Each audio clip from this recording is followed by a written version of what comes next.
সুতরাং দুইবার আমরা দেখেছি আওয়ামী লীগকে আর রাজনীতির সুযোগ দেওয়া যাবে না, যাবে না, যাবে না। তখন আমরা বৃষ্টির মধ্যেও মিছিল করে পরিষ্কারভাবে আলটিমেটাম দিয়েছিলাম যে আবরারের হত্যাকারীদেরকে গ্রেপ্তার করতে হবে এবং আবরারের হত্যাকাণ্ডকে কেন্দ্র করে আপনারা দেখেছিলেন আমরা যখন প্রতিবাদ করছিলাম খুনিরাও কালো পতাকা শোক মিছিল করেছিল। এই যে গত দেড় দশক না, শুধু তার আগেও যখন আওয়ামী লীগ ক্ষমতায় ছিল, ছাত্রলীগ, যুবলীগ এবং আওয়ামী লীগের যে বেপরোয়া কর্মকাণ্ড, এটা আজকে নতুন না। তারা যখনই সুযোগ পেয়েছে সেই একই কাজগুলো করেছে। সুতরাং আজকে যে ছাত্রলীগকে নিষিদ্ধ করার দাবি, এই দাবি অবশ্যই যৌক্তিক এবং এই দাবি বাস্তবায়ন করতে হবে।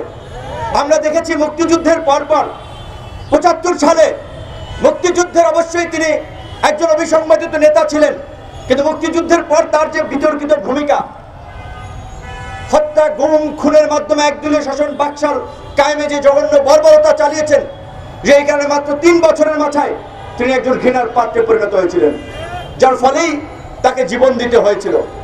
ভাগ্যের কি নির্মম পরিহাস, তার কন্যা শেখ হাসিনাও গণবিক্ষোভের মুখে প্রাণ বাঁচাতে দেশ ছেড়ে পালিয়ে গিয়েছেন। তো এই যে আওয়ামী লীগের যে ফ্যাসিস্ট চরিত্র, এটা তার জেনেটিক্যাল ক্যারেক্টার। সুতরাং দুইবার আমরা দেখেছি আওয়ামী লীগকে আর রাজনীতির সুযোগ দেওয়া যাবে না, যাবে না, যাবে না।